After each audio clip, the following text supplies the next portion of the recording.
Welcome to Unity and Identity, a platform dedicated to fostering belief in one another and deepening our understanding of the world around us. By continually learning and growing, we equip ourselves with the tools to make a world a better place. It all begins with coming together, embracing our shared purpose, and exploring the reasons why we're here. Join us as we build a community of learners, listeners, and change makers, ready to inspire and make a difference.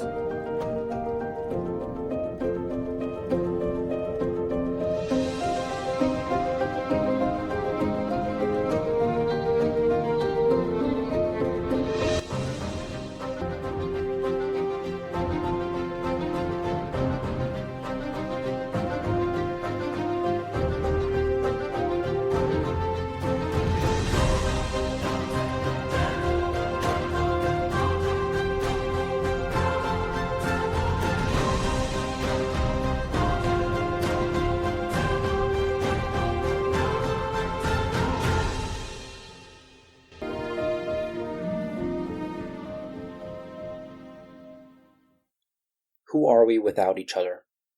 We have names and places of birth and try to live our best lives. We enjoy hobbies, find interests fascinating, and fight for causes. But why do we act? Why do we think our names define us? We're humans, interdependent and relying on each other's strengths. We learn from our parents or adult figures until society tells us we're ready for independence or rebel against them. And regardless, we seek independence, craving it with all our might and desire. And in that moment, we challenge ourselves mentally, emotionally, physically, and spiritually to understand and learn from overcoming our limitations. Americans embrace individualism, choosing to live a life or choosing to live with unique characteristics distinct from their peers. While proud of individual achievements, we oftentimes overlook the potential of collective efforts. Remember, America wasn't built by a single individual, but by a diverse community that made a dream a reality. Early Americans completed the first step, creating a country that attracted investments. Investments from people all over the world, willing to come here to create a new life. And we can see something from the early American history that would lead towards this. So therefore, when he left the Constitutional Convention, a woman approached Benjamin Franklin with a straightforward yet essential question, asking, "What did you give us, a monarchy or a republic?" And in his response, he says, "A republic if you choose to keep it." And since then, we have chosen to keep it, and we will continue to do so. Because we live in a diverse America, attracting people from all over the world to experience the dream promised so long ago. That dream continues to fulfill and to fill the desires of millions of people, both at home and abroad. Though some argue it's failing, it's simply changing. The world has changed, and the American dream may not be a single-family home with a white picket fence, but that's not necessarily bad. The maturing generations see the world differently, less stagnant and more dynamic, with people traveling, experiencing new cultures and languages. Many of these experiences can be found in our own cities, filled with small communities of immigrants and their descendants.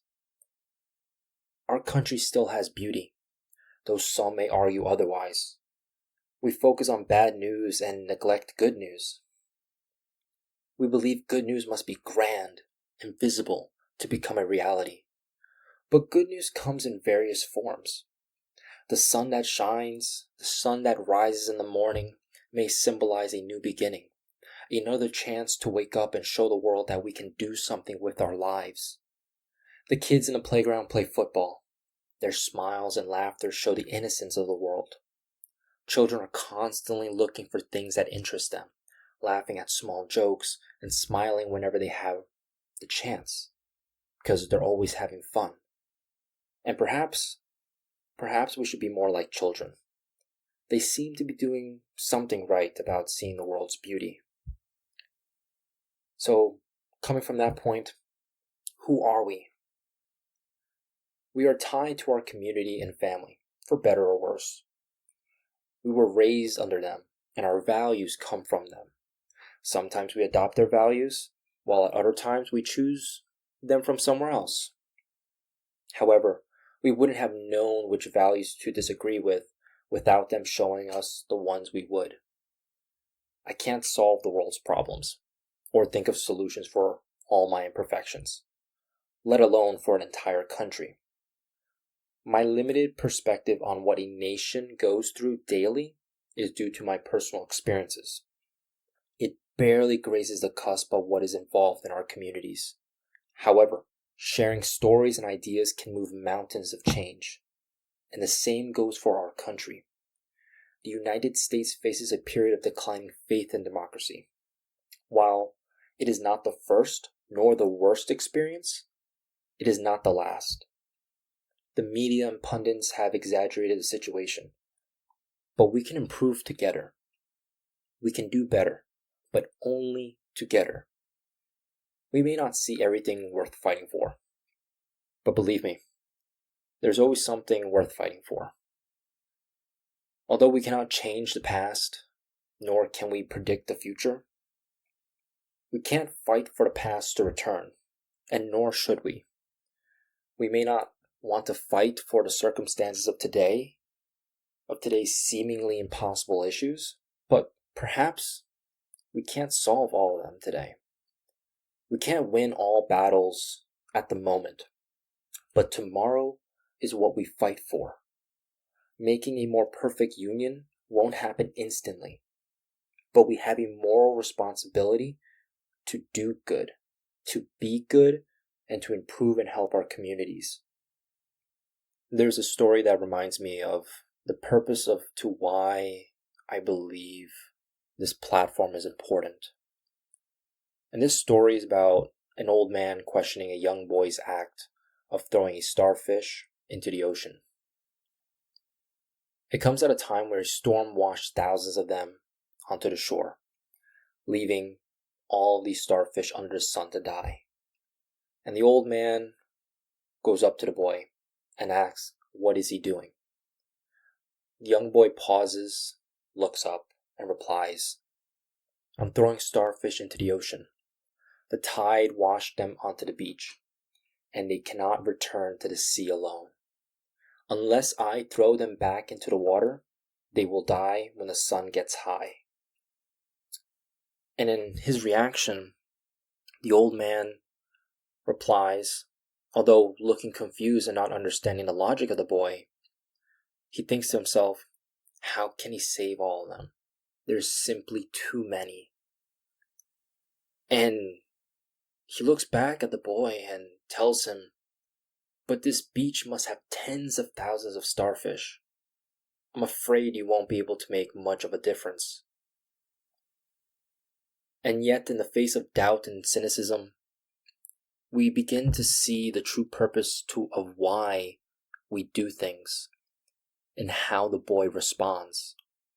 Because the boy simply bends down and picks up yet another starfish.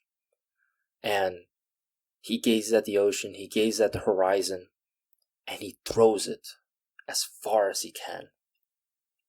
And when the starfish falls into the ocean, he turns around and he smiles, and he says back to the old man, it made a difference to that one. And we may see from that story simply that we may achieve something remarkable by taking things one step at a time. We cannot solve everything, but those little steps can make a difference to many people. You don't know, we simply do not know how impactful our actions are, the simple good deeds are to anybody that comes in our way. Simply smiling and greeting a hello to someone on the street can make the difference to that person's day. So therefore, moving from the story, I don't have all the answers.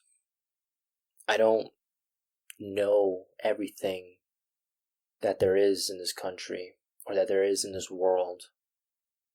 I don't know all the problems and I don't know all the solutions. But that doesn't mean I shouldn't try. And that doesn't mean we shouldn't try to solve them one step at a time. And I want to start with this platform because what I really want to do is that I want to make people believe again. This podcast tells the stories of democracy. That the United States was founded as a representative republic with democratic processes. Although some believe it should change, while others think it's perfect.